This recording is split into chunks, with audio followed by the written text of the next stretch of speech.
అనేది ఈరోజు డిస్కస్ చేసుకోబోతున్నాం. ఓకేనా, స్టార్ట్ చేద్దాం.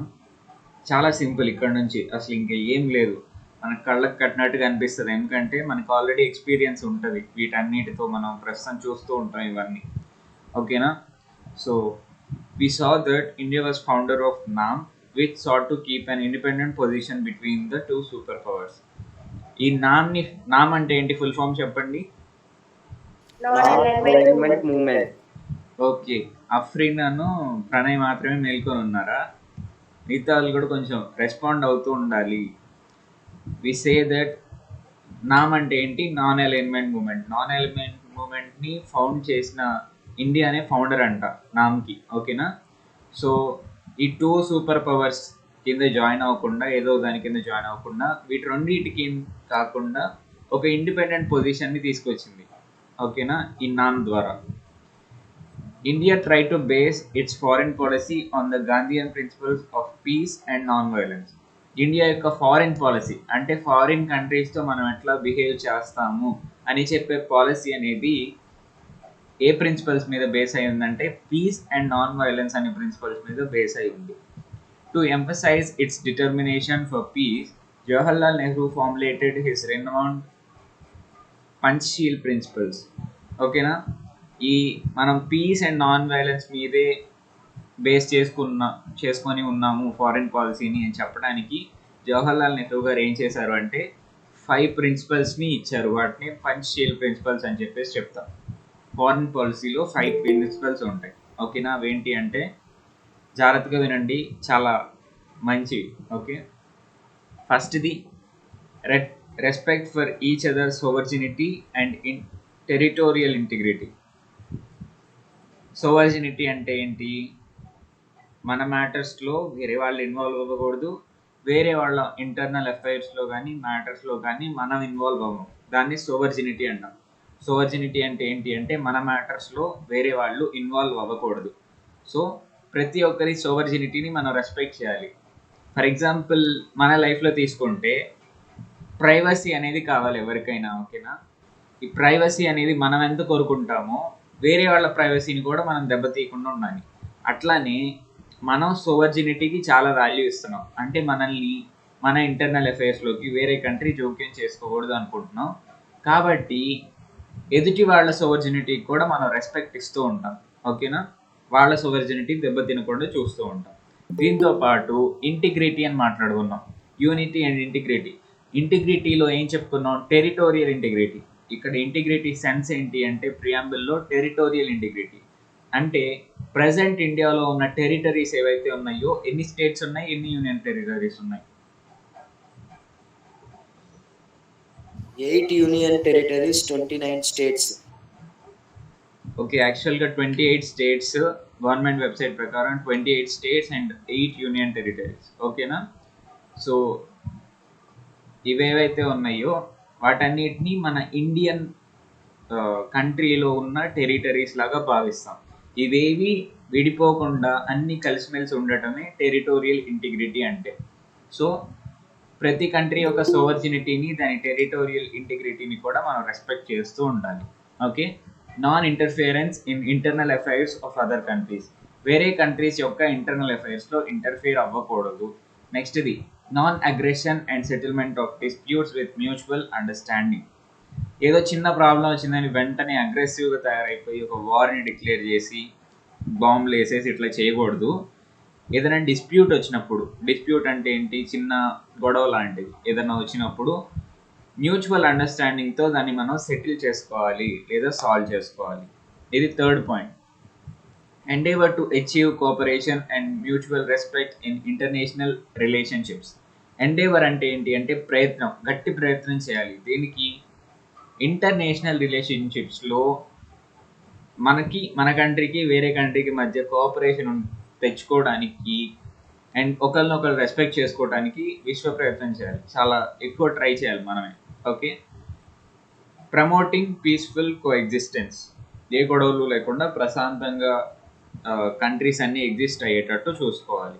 ఓకేనా, ఇవి 5 పంచ్షీల్ ప్రిన్సిపల్స్. అర్థమైనాయా 5 ప్రిన్సిపల్స్ ఏంటియో?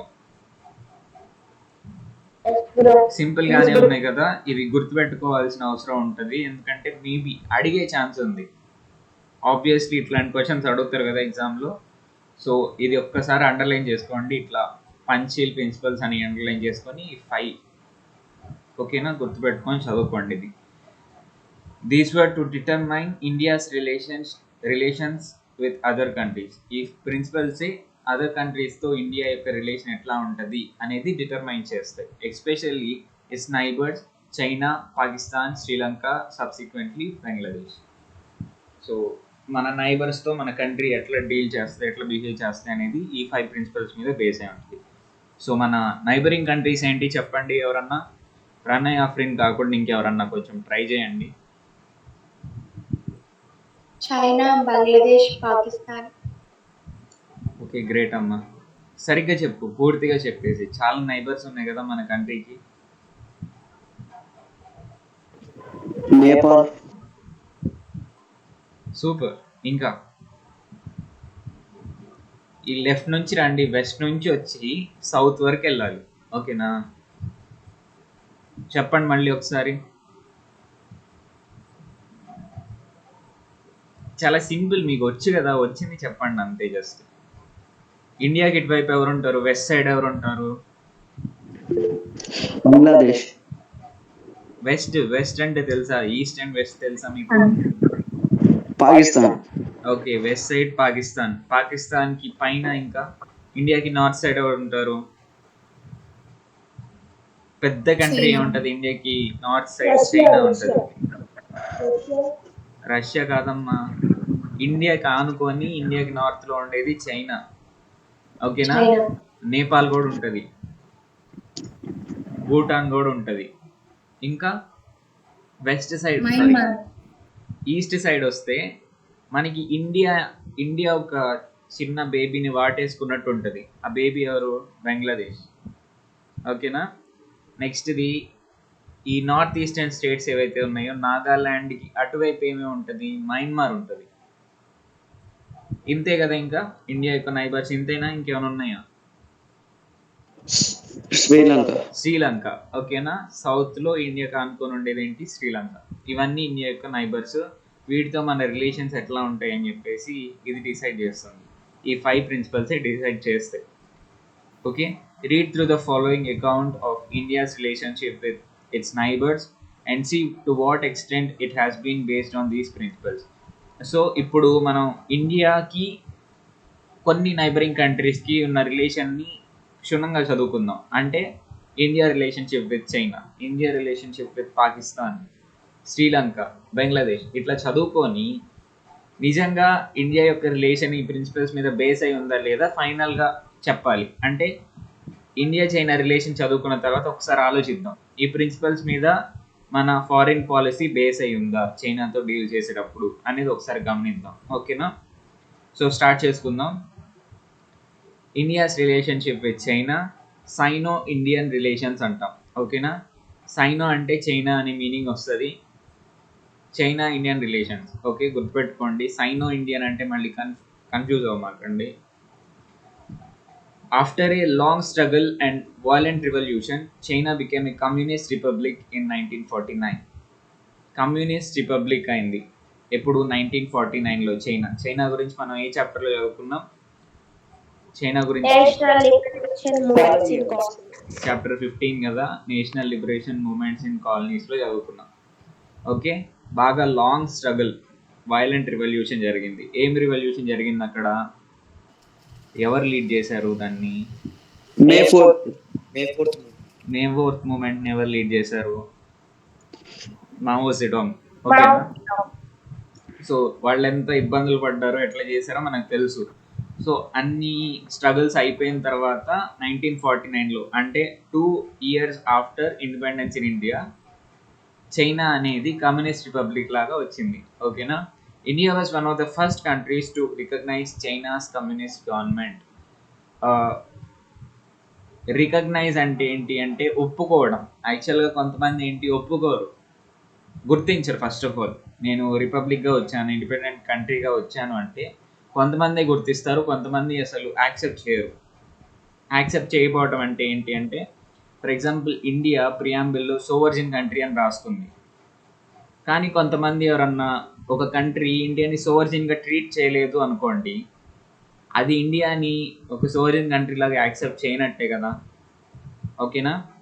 ఇట్లా ఇండియా ఇండిపెండెన్స్ వచ్చిన తర్వాత కూడా ఏదన్నా కంట్రీ ఇండియాని అటాక్ చేసి ఆక్యుపై చేసేయాలనుకుంది అనుకోండి, అప్పుడు ఆబ్వియస్లీ అది ఇండియా యొక్క ఈ కాన్స్టిట్యూషన్ మొత్తాన్ని యాక్సెప్ట్ చేయనట్టే కదా. అట్లానే ఆమోదిస్తాయి, మామూలుగా యాక్సెప్ట్ చేస్తాయి కంట్రీస్. యాక్సెప్ట్ చేసినట్టు ఏదో సెరిమోనియల్గా చెప్తాయి మామూలుగా. ఓకేనా? దేనికన్నా పిలవడము చైనాని అట్లా చేస్తూ ఉంటాయి. అట్లా ఫస్ట్ రికగ్నైజ్ చేసింది చైనాలో కమ్యూనిస్ట్ గవర్నమెంట్ని ఫస్ట్ రికగ్నైజ్ చేసిన కంట్రీస్లో ఇండియా కూడా ఒకటి. India also supported a permanent seat in UN security council for China. ఓకేనా? మనం యునైటెడ్ నేషన్స్ సెక్యూరిటీ కౌన్సిల్ గురించి మాట్లాడుకున్నాం కదా. ఆ సెక్యూరిటీ కౌన్సిల్లో చైనాకి పర్మనెంట్ సీట్ ఇవ్వటానికి ఇండియా కూడా ఓట్ చేసింది, సపోర్ట్ చేసింది. The seat that was earlier occupied by Chiang Kai-shek government. ఆ సీట్ అనేది చైనాలో ఈ రిపబ్లికన్ గవర్నమెంట్ రాకముందు ఎవరున్నారు, జస్ట్ ముందు ఎవరున్నారు అంటే గుయోమింటాంగ్ పార్టీ హెడ్ ఎవరు అంటే చియాంగ్ కైసెక్. ఓకేనా? ఆయన కంట్రోల్లో ఉండేది ఆ చైర్. బట్ ఆ సీట్ ఏదైతే సెక్యూరిటీ కౌన్సిల్లో ఉండే సీట్ ఏదైతే ఉందో చియాంగ్ కైసెక్ చేతిలో ఉండేది. బట్ అది మనం తీసేసి ఇదేదో పార్టీ వచ్చింది కదా, ఏం పార్టీ అది? చైనీస్ కమ్యూనిస్ట్ పార్టీ వచ్చింది కదా. సో వాళ్ళు వచ్చినప్పటికీ ఆ సీట్ అనేది వీళ్ళకి వచ్చేటట్టు చేసింది ఇండియా. ఓకేనా? చేయడంలో సపోర్ట్ చేసింది. India helped China.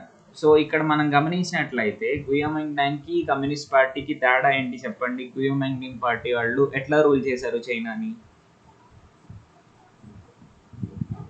గుర్తుందా మీకు?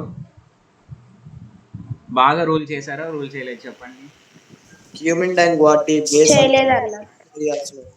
ఓకే, మిలిటరీ రూల్ వచ్చింది, చాలా గందరగోళం అయిపోయింది. ఓకేనా?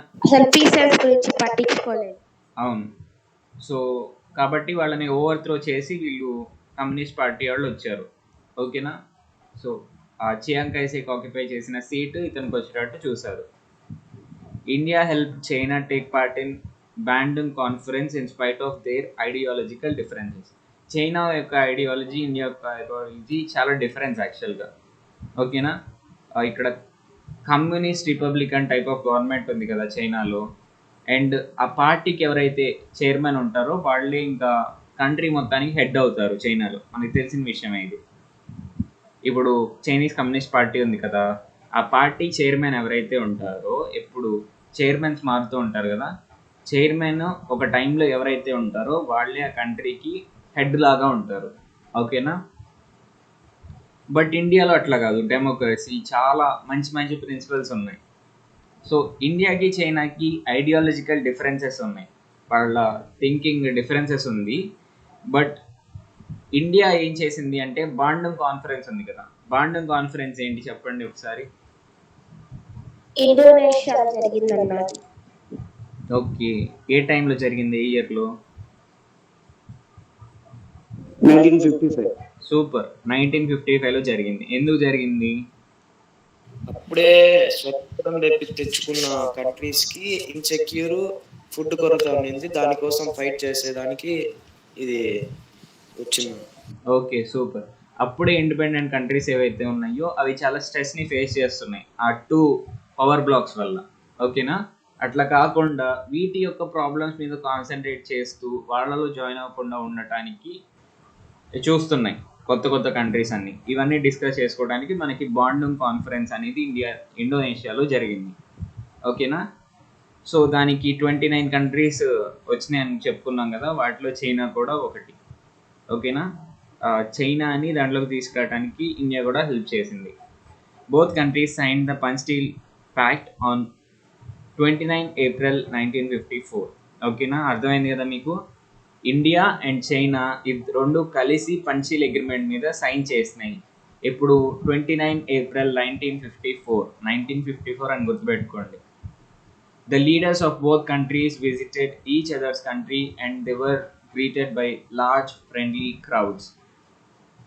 ఇండియా యొక్క ప్రైమ్ మినిస్టర్ అక్కడికి వెళ్ళాడు, చైనా యొక్క హెడ్ ఎవరైతే ఉంటారో వాళ్ళు ఇండియాకి వచ్చారు. అండ్ ఈ బోత్ కంట్రీస్ యొక్క పీపుల్ ఆ పక్క కంట్రీ యొక్క ప్రైమ్ మినిస్టర్ని లేదా హెడ్ని చాలా మంచిగా రిసీవ్ చేసుకున్నారు, ఫ్రెండ్లీగా. ఓకేనా? During the colonial rule McMahon line was drawn as the border between the countries. ఏ కంట్రీస్ మధ్య? చైనాకి ఇండియాకి మధ్య కాలనియల్ రూల్ జరిగేటప్పుడు, అంటే బ్రిటిష్ వాళ్ళు పరిపాలించేటప్పుడు ఒక లైన్ని డ్రా చేశారు, బార్డర్ లైన్ని. ఏ రెండు కంట్రీస్కి మధ్య? చైనాకి ఇండియాకి ఇండియా మధ్య. చైనా ఆ లైన్ పేరేం పెట్టారు అంటే మెక్మోహన్ లైన్ అని పెట్టారు. మన్మోహన్ లైన్. ఓకేనా? నెహ్రూ దాన్ని యాక్సెప్ట్ చేశారు. ఓకేనా? ప్రాబ్లం ఏంటి అంటే ఇక్కడ ఇండియా దాన్ని యాక్సెప్ట్ చేసేసింది. Tibet which lay between China and India was to be an independent buffer zone. Buffer zone అంటే ఏంటి అంటే, బఫర్ అంటే తెలుసా మీకు? తెలిసే అవకాశం లేదు, బట్ అడుగుతున్నా, మేబీ తెలిసి ఉండొచ్చు కదా. చెప్పు బ్రో. బఫర్ అంటే ఏంటి అంటే సైలెంట్ గా ఉండడం. సైలెంట్ ఏం కాదు యాక్చువల్గా. బఫర్ అంటే ఎట్లా ఉంటుందంటే, ఎలక్ట్రిక్ షాక్ కాదు, ఒక మెకానికల్ షాక్ వచ్చింది. ఒక ఆబ్జెక్ట్ ఉందనుకోండి, ఇమాజిన్ చేసుకోండి, మీరు ఇమాజిన్ చేసుకొని విజువలైజ్ చేసుకోవడం రావాలి చెప్పిన విషయాన్ని. ఓకే, ఏం లేదు, ఇప్పుడు మన మొబైల్ ఫోన్స్ ఉన్నాయిగా మీ చేతుల్లో, అందరి చేతుల్లో మ్యాక్సిమం. ఈ మొబైల్ ఫోన్ అనేది కొంచెం డెలికేట్గా ఉంటుంది, కింద పడితే పగిలిపోయింది అన్నట్టు ఉంటుంది.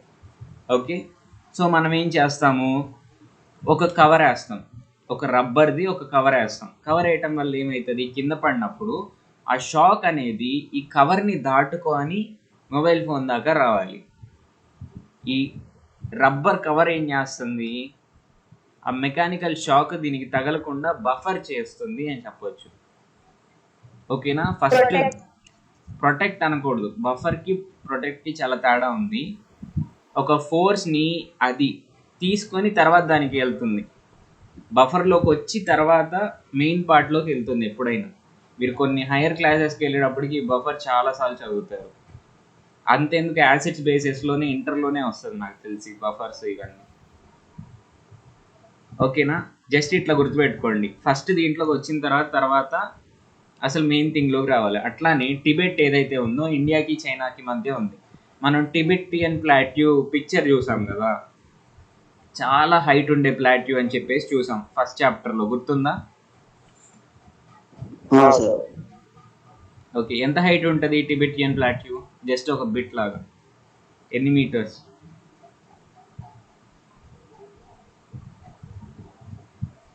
గుర్తుందా ఎవరికన్నా?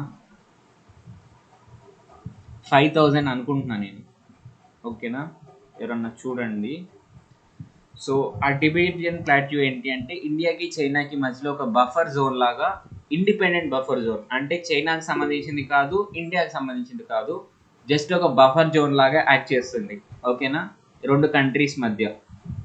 But China annexed Tibet in 1950 on the plea that it was dependent state of the old Chinese Empire. 1950లో ఏం చేసింది అంటే, చైనా ఏం చేసింది అంటే టిబెట్ని దానిలో కలుపుకుంది. అనెక్స్ అంటే కలుపుకోవడం. ఎందుకు కలుపుకుంది, ఏ ఆలోచనతో కలుపుకుంది అంటే, ఓల్డ్ చైనీస్ ఎంపైర్లో ఈ టిబెట్ కూడా ఒక పార్ట్ అని చెప్పేసి, ఆ రీజన్ చెప్పేసి టిబెట్ని చైనాలో కలుపుకుంది. కలుపుకోవడం అంటే సింపుల్గా కూరలో తిరగమాత వేసినట్టు కాదు, చాలా దారుణంగా. అంటే ఏమైందో తర్వాత చూద్దాం. This remove the buffer between the two countries. So ఇట్లా చైనా అనేది టిబెట్ని చైనాలో కలిపేసుకోవటం వల్ల ఇప్పుడు ఇండియాకి చైనాకి మధ్యలో ఒక బఫర్ అనేది లేదు.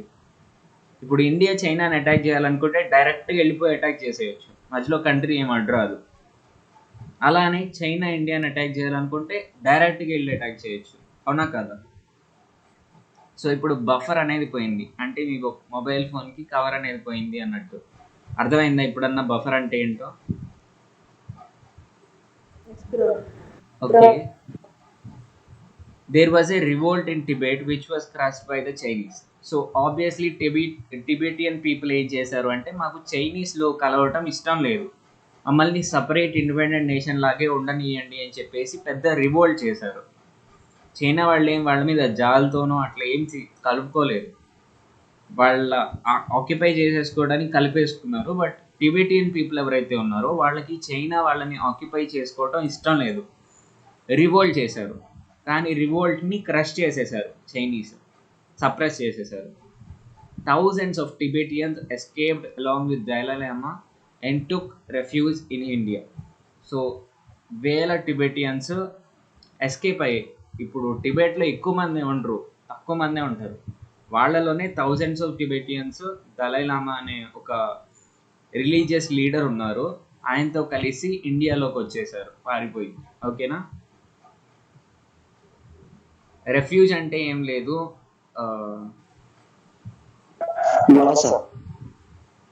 వలస ఒక రకంగా అనొచ్చు, వలస అని. రెఫ్యూజ్ అంటే ఏంటి అంటే ఆశ్రయం తీసుకోవడం. ఓకేనా.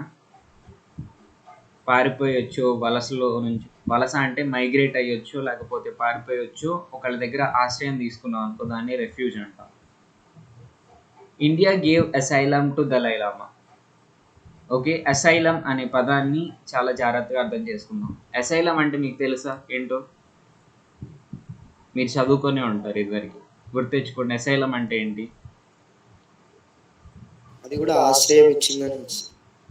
Okay, great. యాక్చువల్గా అసైలంని మామూలు జనరల్ లాంగ్వేజ్లో మనం వాడినప్పుడు పిచ్చోళ్ళు ఉండే హాస్పిటల్ ఏదైతే ఉంటుందో దాన్ని అసైలం అంటాం. ఓకేనా. అది ఒక మీనింగ్. అసైలం అనే దానికి ఇంకొక మీనింగ్ ఏంటి అంటే ఒక కంట్రీలో ఏదో పెద్ద తప్పు చేసేసి పారిపోయి ఇంకో కంట్రీకి ఎవరన్నా వస్తే, ఒక పెద్ద తప్పు అనే కాదు, తప్పు చేయకపోయినా అక్కడ పొలిటికల్ రీజన్స్ వల్ల పారిపోయి, ఫ్లీ అంటే తెలుసుగా పారిపోవడం. కొంతమంది హిస్టరీలో మనం చదువుకున్నాం, రాజులు పారిపోతారు, ప్రజలు తిరుగుబాటు చేయగానే ఇంకా రాజు కంట్రోల్ చేయలేక పారిపోతాడు. అట్లాంటి పొలిటికల్ సిచ్యువేషన్ వల్ల ఒక నెగిటివ్ సెన్స్లో వాళ్ళు తప్పు చేయకపోయని ఆ కంట్రీలో వాళ్ళకి అంత సేఫ్టీ లేదు అని తెలిసి వేరే కంట్రీకి పారిపోయినప్పుడు ఆ కంట్రీ కనుక పొలిటికల్గా వాళ్ళకి ఆశ్రయం ఇచ్చాము అని డిక్లేర్ చేస్తే, ఇల్లీగల్గా కాదు, ఇప్పుడు ఇండియాలోకి వచ్చాడు అనుకోండి దలై లామా, గవర్నమెంట్ అతన్ని పట్టించుకోకుండా వదిలేస్తే ఆబ్వియస్లీ చైనీస్ వాళ్ళు వచ్చేసి తీసుకెళ్ళిపోతారు.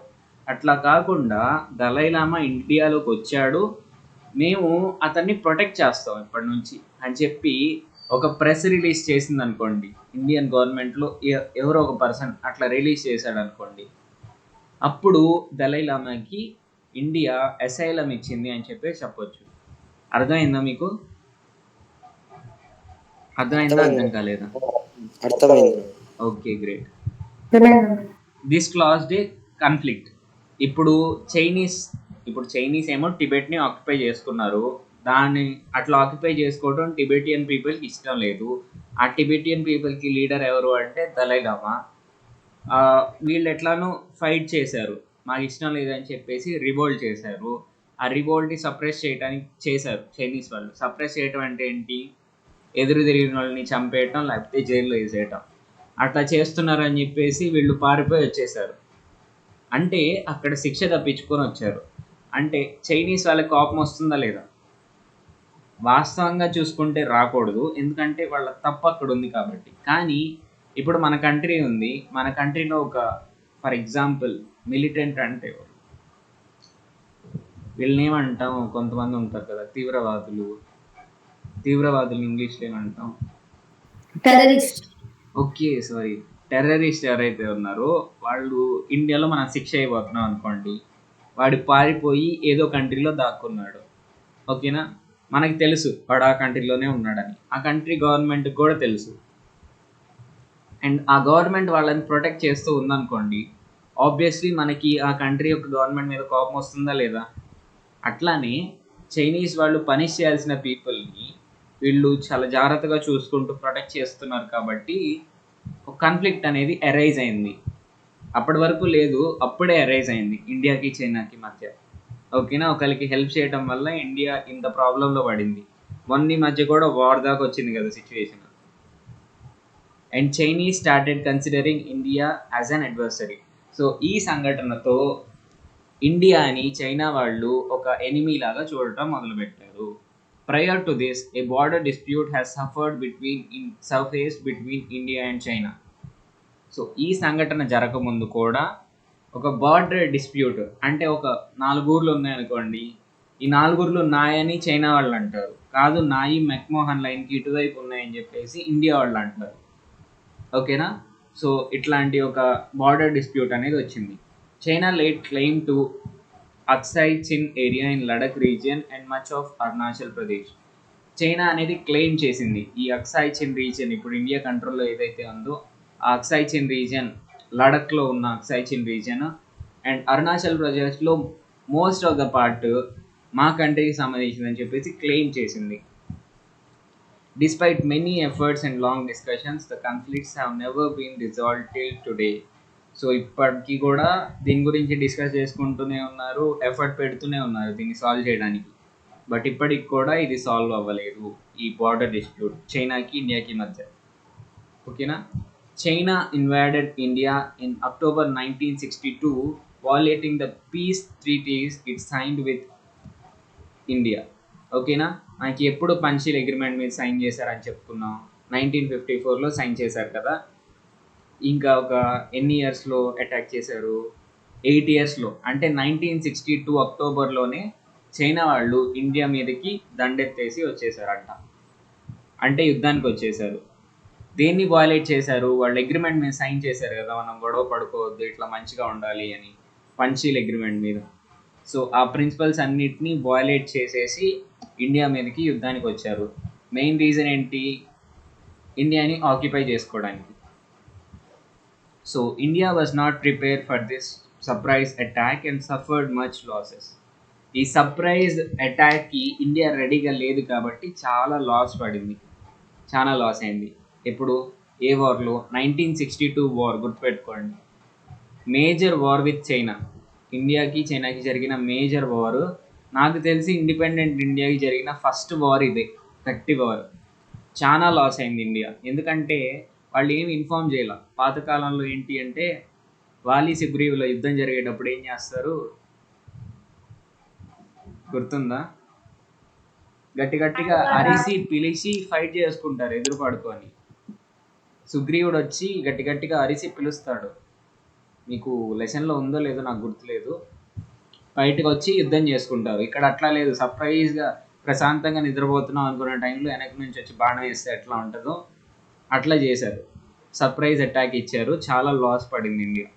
Eventually China declared unilateral ceasefire and withdrew its troops to its pre war position.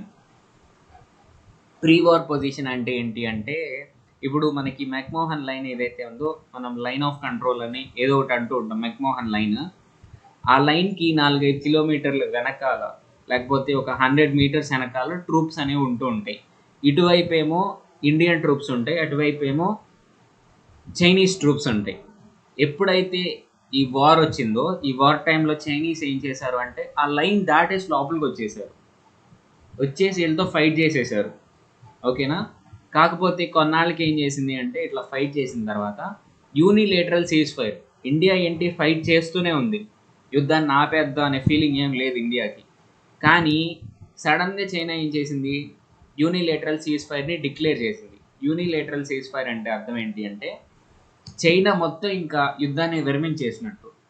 ఇండియాకి ఇష్టం ఉన్నా లేకపోయినా చైనా యుద్ధాన్ని విరమించేసినట్టు, అఫీషియల్గా విరమించేసేసి ఈ లోపలికి వచ్చిన ట్రూప్స్ ఎవరైతే ఉన్నారో వాళ్ళు ప్రీ వార్ పొజిషన్, అంటే యుద్ధం జరగకముందు వాళ్ళ పొజిషన్ ఏంటో ఆ లైన్ దగ్గరికి వెళ్ళిపోయారు.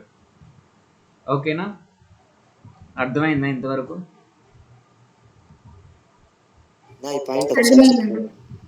మళ్ళీ చెప్పమంటావా? ఏం లేదు బ్రో, ఇప్పుడు ఒక లైన్ తీసుకో, ఇక్కడ ఒక లైన్ ఉంది చూసావా, ఇక్కడ ఒక లైన్ ఉంది, ఇది ఇండియా అనుకో, ఈ కింద పార్ట్, ఈ పైన పార్ట్ చైనా.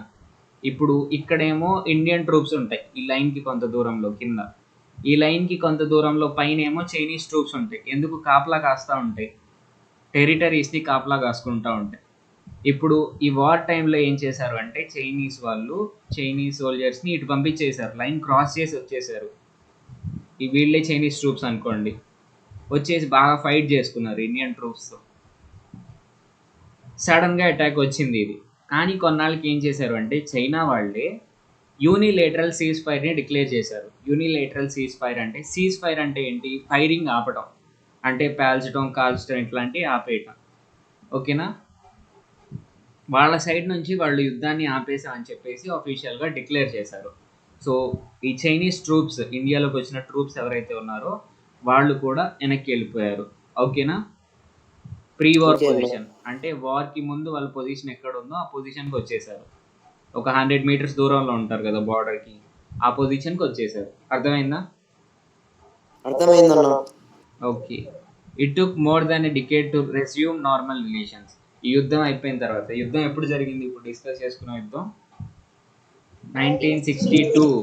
గుర్తుపెట్టుకోవాలి. ఈ 1962 తర్వాత 10 ఇయర్స్కి కానీ, డికేడ్ అంటే 10 ఇయర్స్కి కానీ నార్మల్ రిలేషన్స్ కొంచెం సెట్ అవ్వలేదు చైనాకి ఇండియాకి మధ్య. ఫైర్లో ఉండే ఆ 10 years. Full diplomatic relations were restored only in 1976. Full diplomatic relations. Diplomacy అంటే ఏంటి మనం చెప్పుకున్న, ఎవరన్నా మీ సొంత వర్డ్స్లో ఒక్కసారి చెప్పండి. దీన్నే చెప్పుకున్నాం కదా, డిప్లొమసీ అంటే ఏంటో మీ సొంత వర్డ్స్లో ఒక్కసారి చెప్పండి.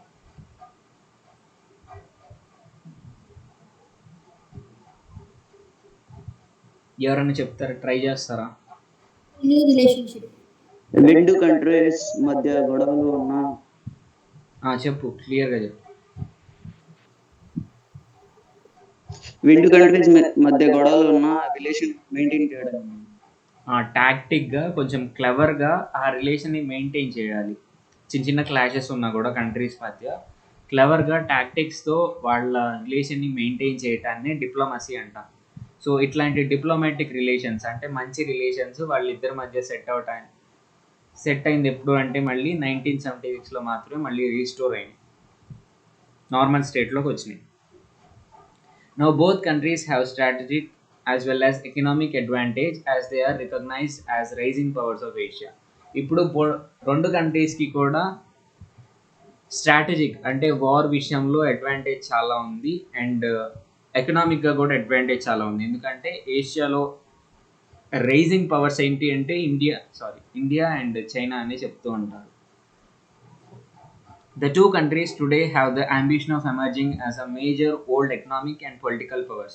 సో ఈ రెండు కంట్రీస్కి అంబిషన్స్ ఉన్నాయి. వరల్డ్లో ఆర్థికంగా అండ్ పొలిటికల్గా కూడా మనం చాలా ఒక మంచి స్టేజ్లో ఉండాలని ఇండియాకి ఉంది, చైనాకి ఉంది. Thus they also see each other as economic and political competitors. So ఇద్దరికి అదే ఎయిమ్ ఉంది కాబట్టి ఆబ్వియస్లీ పక్కపక్కన ఉన్నారు కాబట్టి ఒకళ్ళతో ఒకళ్ళు కంపీట్ చేస్తూ ఉంటారు, కాంపిటీటర్స్ లాగా చూసుకుంటూ ఉంటారు ఒకళ్ళనొకళ్ళు. At the borders, both governments have taken measures to maintain peace and tranquility despite occasional actions to the contrary. ఓకేనా? ఈ బార్డర్స్ రీజియన్లో ఈ రెండు గవర్నమెంట్స్ కూడా పీస్ మెయింటైన్ అవ్వటానికి అండ్ ట్రాంక్విలిటీ అనే పదానికి అర్థం తెలుసా?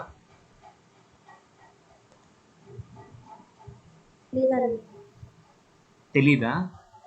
ట్రాంక్విలిటీ అంటే ప్రశాంతత. ఓకేనా?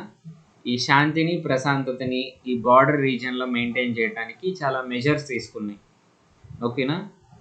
Despite occasional actions to the contrary. ఎప్పుడో ఒకసారి ఏదో చిన్న చిన్న సంఘటనలు జరుగుతూనే ఉంటాయి అయినా. ఓకేనా? ఇక్కడ క్వశ్చన్స్ చూద్దాం. ఇది ఇంతవరకు అర్థమైందా? ఈ చైనా పార్ట్, ఇండియాకి చైనాకి రిలేషన్ ఎట్లా ఉంది అనేది అర్థమైందా? అర్థమైందన్న. ఓకే, అసలు మెయిన్ ప్రాబ్లం ఎక్కడికి వచ్చింది చెప్పండి? ఇండియాకి చైనాకి మధ్యలో మెయిన్ గట్టి ప్రాబ్లం టిబెట్ నుంచి వచ్చిన వాళ్ళు దలైలామా ఇండియాలో రెఫ్యూజెస్ గా వచ్చారు కాబట్టి చైనాకు కోపం వచ్చింది. వాళ్ళు వచ్చినందుకు కాదు, ఇండియా వాళ్ళని ప్రొటెక్ట్ చేసినందుకు. వాళ్ళకి అసైలం ఇచ్చినట్టు అఫీషియల్గా డిక్లేర్ చేసింది. చెప్పా కదా, వాళ్ళకి మేము అసైలం ఇచ్చామని చెప్పేసి అఫీషియల్గా డిక్లేర్ చేసింది ఇండియా. అందుకని అప్పటి నుంచి చైనా మనల్ని ఎనిమీస్ లాగా చూడటం మొదలుపెట్టింది.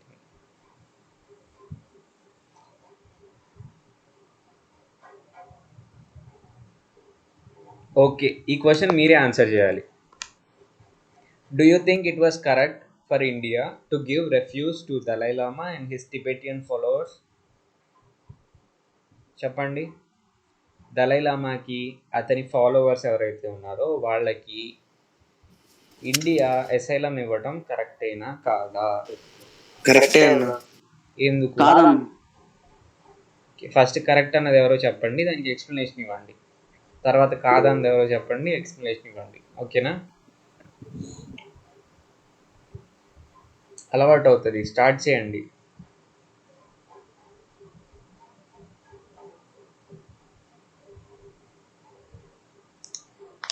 వేరే వేరే దేశాల నుంచి ఇండియాకి వచ్చారు కాబట్టి ఇండియా రెస్పాన్సిబిలిటీ అన్న వాళ్ళని ప్రొటెక్ట్ చేయడానికి, అందుకని ఇది కరెక్ట్.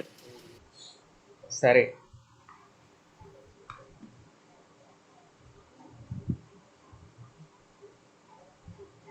ఇప్పుడు మన ఇండియా నుంచి 2-3 పారిపోయారు పోయిన సంవత్సరం, గుర్తుందా? డబ్బులు ఎగ్గొట్టేసి పారిపోయారు. ఎవరికైనా తెలుసా పేర్లు?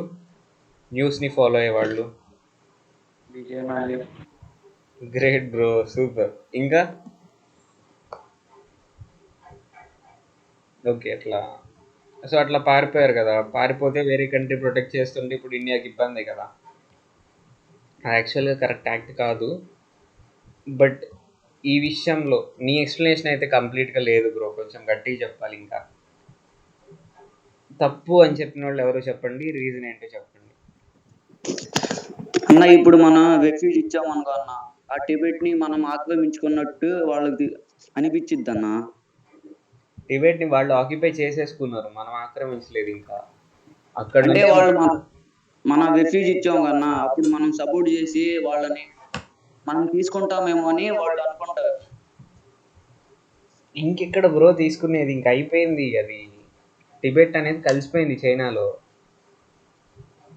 అర్థమైందా? అఫీషియల్గా కలిసిపోయింది, ఇంకా తీసుకునేది ఏం లేదు. ఇంకా జస్ట్ వాళ్ళు ఇక్కడికి వచ్చారు, వాళ్ళు మనం ప్రొటెక్ట్ చేసాం అంతే.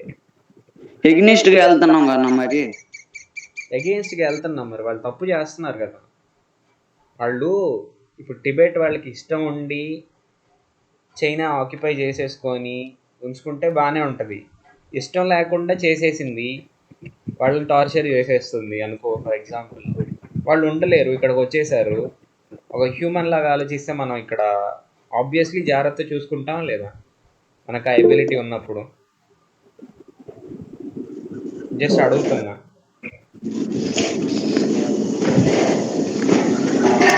ఓకే, ఆశ్రిత చెప్పమ్మా, హ్యాండ్ రైస్ చేసావు. మిస్టేక్ వచ్చింది. బై మిస్టేక్ వస్తుంది ఈ మధ్య చాలా మందికి. ఓకే, ఇప్పుడు అర్థమైందా దీనికి ఆన్సర్ ఏంటో? ఎవరైనా చెప్పండి మళ్ళీ. ప్రణయ్ ఒకసారి చెప్పు.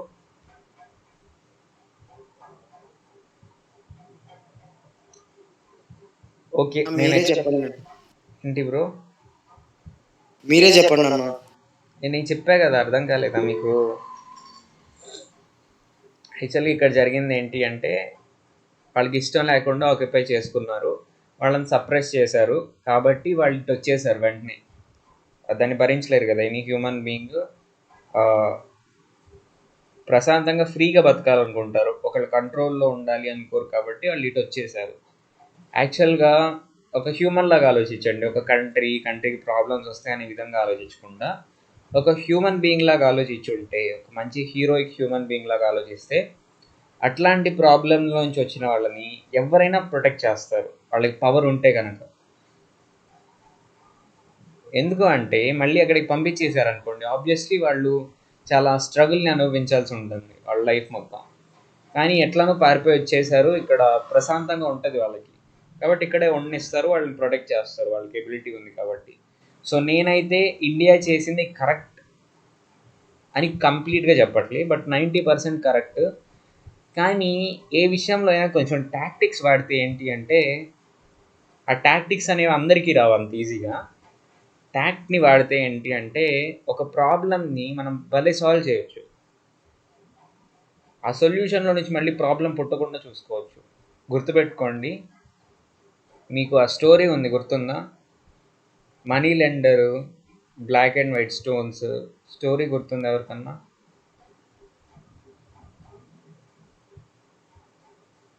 గుర్తులేదా? ఓకే, మన యూట్యూబ్లో ఉంది. కొన్ని విషయాల్లో ఏంటి అంటే, చిన్న టాక్టిక్, చిన్న క్లవర్ ఐడియాతో ఒక ప్రాబ్లమ్ని భలే సాల్వ్ చేయొచ్చు. ఓకేనా? అట్లాంటివి వాడుంటే బాగుండేది. చిన్న విషయానికి ఇట్లా తెచ్చుకోవడం అయితే అంత బాగలేదు. Do you think China was justified in wanting to control Tibet? ఈ క్వశ్చన్కి ఆన్సర్ చేయండి. టిబెట్ని కంట్రోల్ చేయటాన్ని చైనా కంట్రోల్ చేయటం కరెక్టా కాదా? కరెక్ట్ కాదు. ఎందుకు కాదు?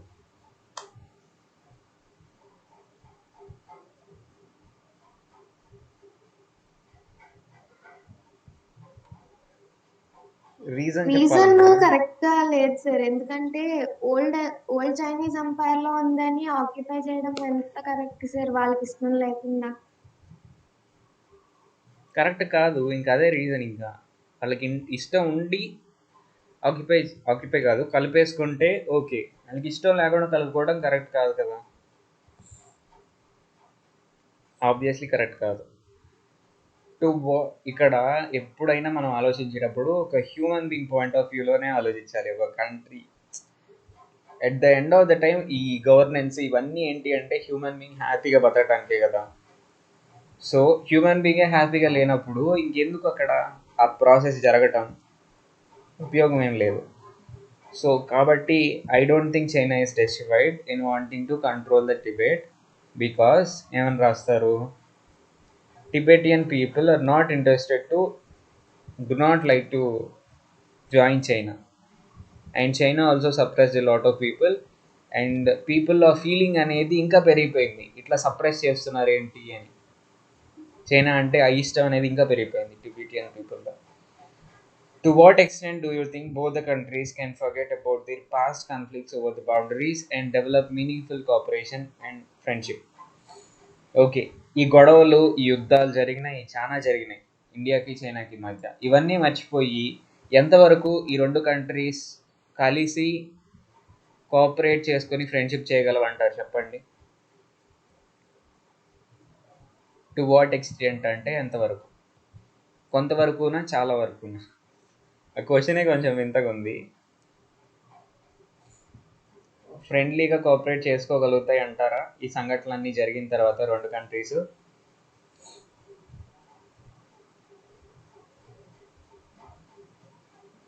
బ్రో టిబెట్కి కాన్స్టిట్యూషన్ ఉంది bro before it invited China. తెలియదు బ్రో నాకు. ఇండిపెండెంట్గా ఉంది అని అయితే తెలుసు. ఇండిపెండెంట్గా ఉన్నంత మాత్రాన కాన్స్టిట్యూషన్ ఉండాలని రూల్ ఉండదు. యాక్చువల్గా టిబెట్ అనేది చాలా ఏంటి అంటే వాళ్ళు మాంక్స్ ఉండేవాళ్ళు. ఇప్పుడు దలైలామా అనే ఆయన ఒక మంక్ అంటే సాధువులాగా. నేను అడిగిన క్వశ్చన్కి ఆన్సర్ చేయండి ఎవరన్నా. ఈ రెండు కంట్రీస్ మధ్య చాలా యుద్ధాలు జరిగినాయి, గొడవలు జరిగినాయి. ఇదంతా జరిగిన తర్వాత మళ్ళీ వీళ్ళ మధ్య ఫ్రెండ్షిప్ అండ్ కోఆపరేషన్ వస్తుంది అంటారా లేదా? ఎంతో కొంత వస్తుంది, బట్ ఫుల్ ఫ్లెడ్జ్డ్గా రాదు. ఎందుకంటే అంత ఇంపాక్ట్తో జరిగినాయి. అది ఫస్ట్ పాయింట్. నెక్స్ట్ది ఏంటి అంటే ఇండియా ఎప్పుడు ఫ్రెండ్లీగానే ఉంటుంది. మనది అని చెప్పడం కాదు, కానీ మనం గమనించినట్లయితే ready to accept, okay, ready to forgive అన్నట్టు ఉంటుంది ఇండియా. ప్రశాంతంగానే ఉంది ఎప్పుడైనా కూడా. ఇప్పుడు చైనా క్లాష్ తీసుకురావటమే కానీ బార్డర్ లైన్లో ఇండియా స్టార్ట్ చేయటం ఎప్పుడూ జరగలేదు క్లాష్ని. కాబట్టి ఇండియా ఒక ఫ్రెండ్లీ పోస్చర్లోనే ఉంది అని చెప్పొచ్చు. బట్ చైనా అట్లా ఉండటం వల్ల మనం ఏం చేయలేం కదా. అది వేసేదానికి మనం డీల్ చేస్తూ ఉండాలి, దాంతో డీలింగ్ చేస్తూ ఉండాలి. ఓకేనా? ఏంటమ్మా సౌమ్య ఏదో చెప్తున్నావు? ఏం లేదు సార్, డిప్లొమాటిక్ రిలేషన్ మెయింటైన్ చేయాలనుకుంటే డెవలప్ చేసుకుంటారు అని చెప్తారు.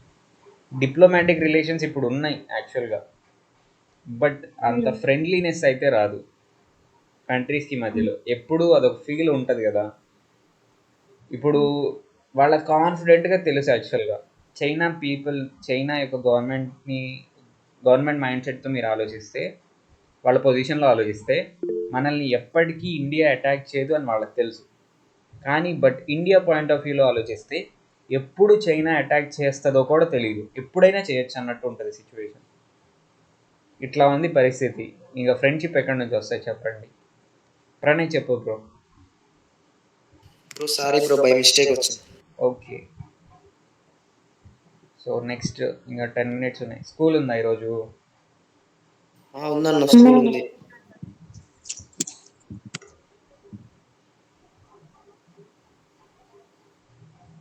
ఓకే, పాకిస్తాన్ గురించి మళ్ళీ చెప్పుకుందాం. ఇప్పుడు బంగ్లాదేశ్ గురించి చూద్దాం 10 minutes, ఓకేనా? Bangladesh was liberated from Pakistan with the help of Indian troops in 1972. ఓకేనా? మనకి తెలుసు ఈ విషయం, బంగ్లాదేశ్ వార్ గురించి మనం పోయిన లెసన్లో చదువుకున్నాం. ఏంటమ్మా? టెక్స్ట్ బుక్ లో 1971 అని అర్థం కాలేదు, క్లియర్గా గట్టిగా అడగండి. టెక్స్ట్ బుక్ లో 1971 అని ఉంది నాది. ఓకే, మీరేం ఇబ్బంది పడమాకండి ఒక ఇయర్కి, ఎందుకంటే నాకు గుర్తున్నంత వరకు 1972, ఎందుకంటే నేను చదువుకున్నది అదే కాబట్టి. బట్ మీకు 1971 ఉంది కాబట్టి 1971 రాయండి, ఓకేనా? ఏది ఉంటే అది రాయండి, ఇబ్బంది ఏం లేదు. మ్యాక్సిమం 1972, గూగుల్లో కూడా సెర్చ్ చేయండి ఒకసారి కావాలంటే. బంగ్లాదేశ్ని పాకిస్తాన్ నుంచి లిబరేట్ చేశారు ఎవరు? ఇండియానే హెల్ప్ చేసింది లిబరేట్ అవ్వడానికి, ఓకేనా? It signed a 25 years peace treaty with India immediately after independence. 25 years peace ట్రీటీని బంగ్లాదేశ్ సైన్ చేసింది ఇండియాతో, ఓకేనా? 25 years ఏ గొడవలు లేకుండా పీస్ఫుల్గా ఉంటాము, మీతో పీస్ రిలేషన్ మెయింటైన్ చేస్తామని చెప్పేసి సైన్ చేసింది. However they have had differences over several issues like sharing of river waters of Ganga and the Brahmaputra. So both India and బంగ్లాదేశ్లో ప్రవహించే నదులు ఏంటి చెప్పండి? గంగా, బ్రహ్మపుత్ర.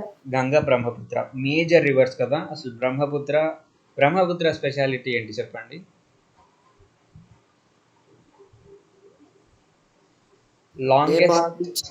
లాంగెస్ట్ రివర్ కదా బ్రహ్మపుత్ర ఏషియాలో, అవునా కాదా? క్లియర్గా గుర్తులేదు, మిమ్మల్ని అడుగుతున్నా నేను, ఓకేనా? సో ఈ రివర్ వాటర్స్ ఎట్లా షేర్ చేసుకోవాలి అనే దాని మీద గొడవలు అవుతూ ఉంటాయి. మన ఆంధ్రాలో ఏమన్నా గొడవలు ఉన్నాయో ఇట్లా రివర్ వాటర్స్ షేర్ చేసుకోవడంలో వేరే స్టేట్స్తో? తుంగభద్ర తుంగభద్ర రివర్ కర్ణాటక,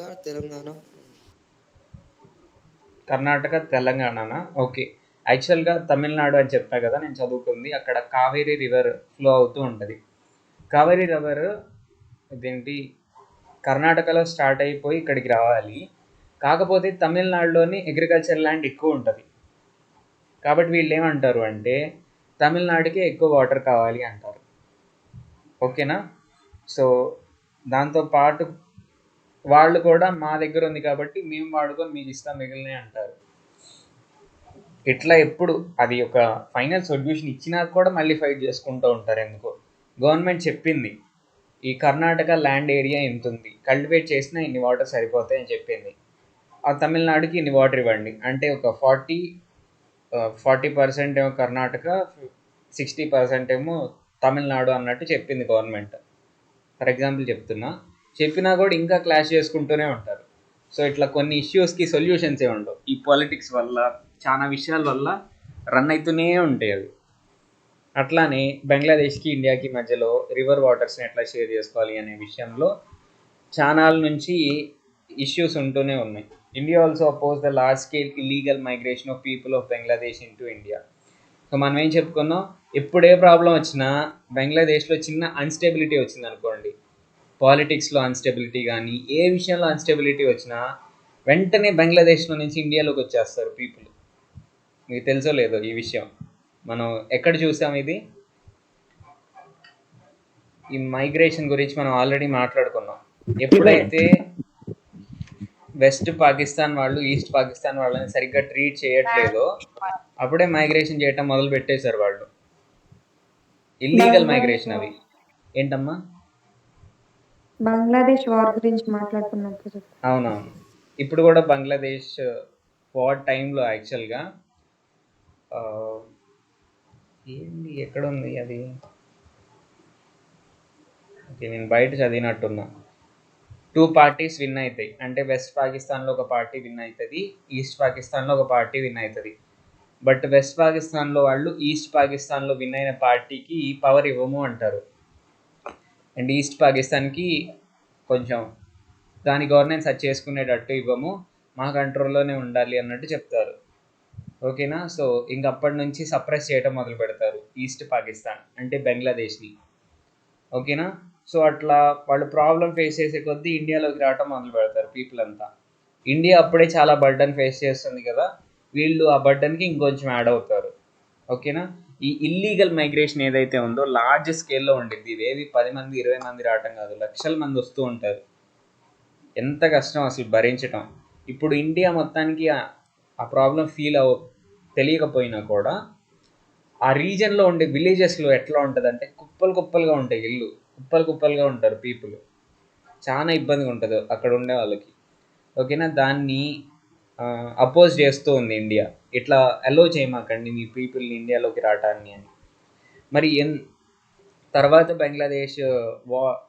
బంగ్లాదేశ్కి ఇండియాకి మధ్యలో ఒక ఫెన్స్ వేసినట్టున్నారు.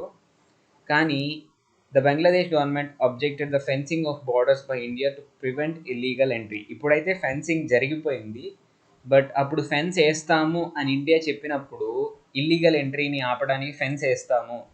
ఫెన్స్ అంటే ఏంటి చెప్పండి తెలుగులో? ఒక మూవీ ఉంది, మూవీ నేమ్ ఉంది, కంచె. ఓకేనా. ఆ కంచె వేస్తాం అనుకున్నప్పుడు బంగ్లాదేశ్ గవర్నమెంట్ అపోజ్ చేసింది. ఏమన్నా మీనింగ్ ఉందా? ఇల్లీగల్ ఎంట్రీని ఆపేద్దాం అని చెప్పి కంచేసుకుంటే వాళ్ళకి ఏం ప్రాబ్లం చెప్పండి? అపోజ్ చేసింది. It feels that India behaves like a big brother in this region. Bangladesh ఎప్పుడు ఇండియాని ఎట్లా ట్రీట్ చేస్తుందంటే ఆపదలో ఆదుకునే ఒక అన్నలాగా ట్రీట్ చేస్తుంది. ఓకేనా. సో కాబట్టే కంచేయొద్దని చెప్పేసి రిక్వెస్ట్ చేసింది. In spite of these differences both countries have cooperated on many fronts, especially on the economic front.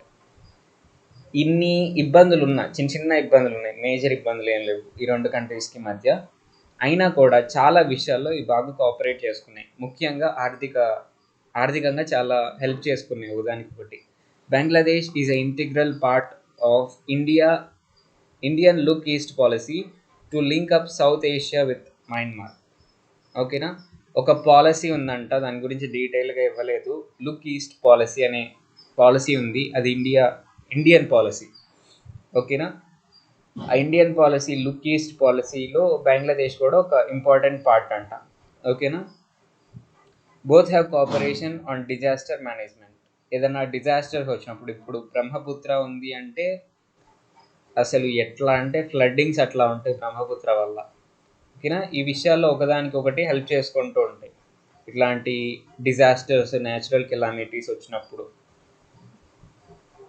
Bangladesh has rewarded many Indians who rendered their services and sacrificed their lives for the liberation of Bangladesh. ఈ Bangladesh liberation కోసం India a war చేసింది? ఏ టైంలో? 1971లోనా 72లోనా? 71. మరి అక్కడ 72 అని ఇచ్చారు కదా emergency, అది పోయిన లెసన్లో. అక్కడ కూడా 71 ఉంది. అక్కడే 71 ఉందా? సారీ, ఇక్కడ ప్రింటింగ్ మిస్టేక్ పడి ఉంటుంది. అయితే 71లో యుద్ధం జరిగింది కదా, అప్పుడు ఫైట్ చేస్తూ ప్రాణాలు పోయిన వాళ్ళు ఎవరైతే ఉంటారో వాళ్ళకి చాలా రివార్డ్స్ అనేది ఇచ్చింది బంగ్లాదేశ్. ఓకేనా. ఇది విషయం, ఇది ఇండియాకి బంగ్లాదేశ్కి ఉన్న రిలేషన్. నెక్స్ట్ ఈ క్వశ్చన్కి ఆన్సర్ చేద్దాం, ఇంతటితో క్లాస్ అయిపోయింది. Many small countries feel that their larger neighbors act like big brothers. చాలా చిన్న కంట్రీస్ ఏం చేస్తాయంటే పక్కనే ఒక పెద్ద కంట్రీ ఉందనుకోండి, దాన్ని బిగ్ బ్రదర్ లాగా ట్రీట్ చేస్తాయి. What do you think is meant by this? ఈ బిగ్ బ్రదర్ లాగా ట్రీట్ చేస్తాయి అనే దానికి అర్థం ఏంటి చెప్పండి ఒకసారి. ఆల్రెడీ చెప్పాను, ఒక్కసారి చెప్పండి. గుర్తులేదా? గుర్తుందా?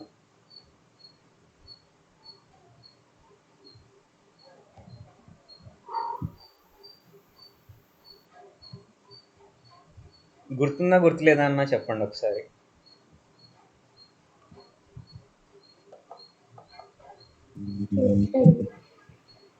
మరి చెప్పమ్మా. ఓకే, ఎందుకు ఇట్లా ఉన్నారు? కొంచెం యాక్టివ్గా ఉండాలి. మీ ఏజ్ 14 years ఉంటుంది, ఇట్లుంటే ఎట్లా మొత్తుగా? ఇదేంటి, ఏదన్నా ప్రాబ్లం వచ్చినప్పుడు ఏం చేస్తాం? ఫ్యామిలీ దగ్గరకు, బ్రదర్ దగ్గరకు వెళ్తాం. ఓకేనా. సిస్టర్ ఉందనుకో, ఫర్ ఎగ్జాంపుల్, ఏదన్నా ప్రాబ్లం రాగానే బ్రదర్ దగ్గరకు వస్తుంది, అన్న దగ్గరకు వచ్చేస్తుంది. అట్లానే బంగ్లాదేశ్ ఎట్లా ట్రీట్ చేస్తుంది అంటే ఇండియాని ఒక బిగ్ బ్రదర్ లాగా, ఏదైనా ప్రాబ్లం వచ్చినప్పుడు, ఆపద వచ్చినప్పుడు ఆదుకునేవాళ్ళలాగా ట్రీట్ చేస్తుంది.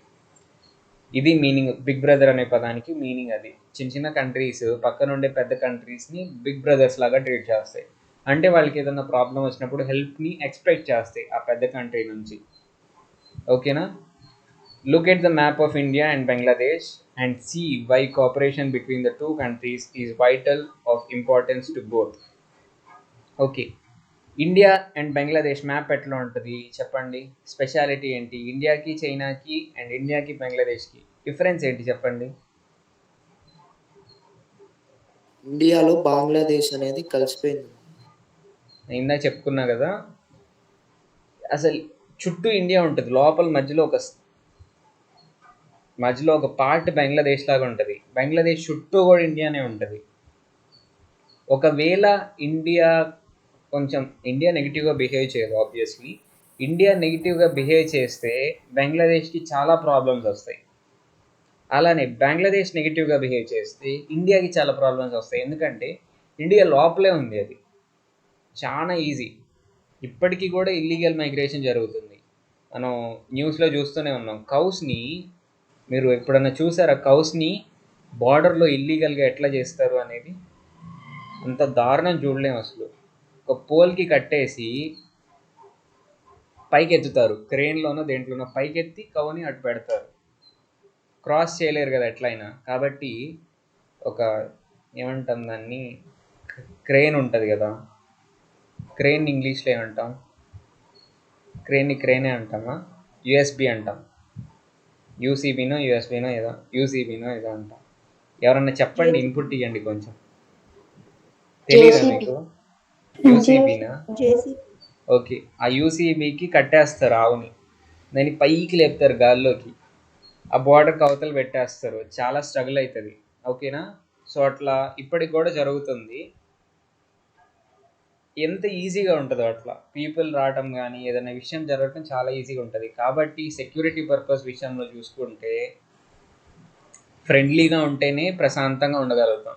ఏదన్నా ఎనిమీస్ లాగా మారిపోయాం అనుకోండి, బోత్ కంట్రీస్కి అసలు మంచిది కాదు. అది ఈజీగా డిస్ట్రాయ్ చేసుకోవచ్చు ఒకళ్ళనొకళ్ళు. చాలా సింపుల్ అది, ఎందుకంటే కలిసిపోయి ఉన్నాం ఇద్దరం. అదే పాకిస్తాన్ అనుకోండి, ఒక బార్డర్ గీసేసి గట్టి కాపలా వేసేస్తే ఒకవైపు కాపలా కాస్తే సరిపోయింది. బట్ ఇది ఒక సర్కిల్, ఒక ఎన్ని స్టేట్స్ కాపలా కాయాలో చూడండి. ఓకేనా? సో బంగ్లాదేశ్కి ఎక్కువ ప్రాబ్లం నన్ను అడిగితే. ఇండియా కంటే బంగ్లాదేశ్కి ఎక్కువ ప్రాబ్లం, ఎందుకంటే చిన్న కంట్రీ కాబట్టి. ఓకే, సో బోత్ కంట్రీస్కి ఎంతో కొంత చాలా ఇంపార్టెంట్ ఫ్రెండ్లీ రిలేషన్ మెయింటైన్ చేయడం. ఎప్పుడైనా వీలైనంత వరకు ఫ్రెండ్లీ రిలేషన్ మెయింటైన్ చేస్తే సరిపోయింది. ఈ గొడవలు ఇవన్నీ పడే కొంది ఖర్చులు ఎక్కువ పెరిగిపోతాయి కదా ఆర్మీకి కానీ, అండ్ లాసెస్ ఎక్కువ ఉంటాయి. ఓకేనా? ఇది విషయం. ఇంతవరకు అర్థమైంది అందరికీ?